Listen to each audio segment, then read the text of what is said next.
Balisa umano ang karamihan ng mga kongresista ngayon na baka madawit ang kanilang mga pangalan sa investigasyon sa flood control scam. Si MJ Mondihar magbabalita.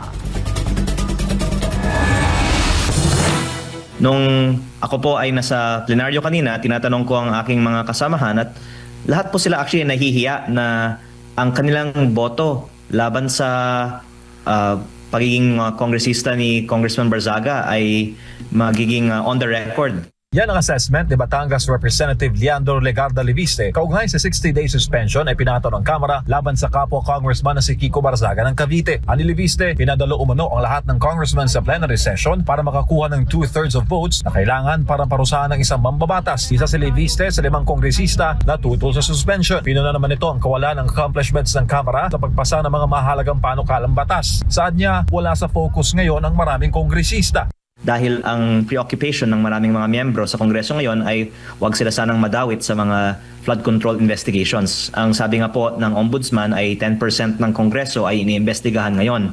At baka ang kinakatakutan ng ibang mga miyembro ay pagkakanta ang 10% na yan, baka almost 100% sa mga members ay in some way ma-implicate sa mga flood control controversies. Isa rin daw ang 20th Congress sa pinakatahimik na kongreso sa kasaysayan. Assessment ng mga veteranong kongresista ani Leviste. Nauna nang nagbabala si Ombudsman Boying Rimulya na posibleng magkaroon ng major disruption sa Kamara dahil sa dami ng kongresistang sangkot sa anomalya sa flood control.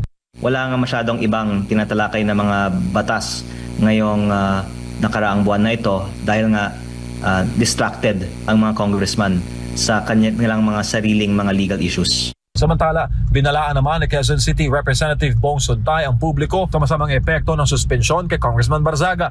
I cast a no vote because imposing sanction here creates a chilling effect.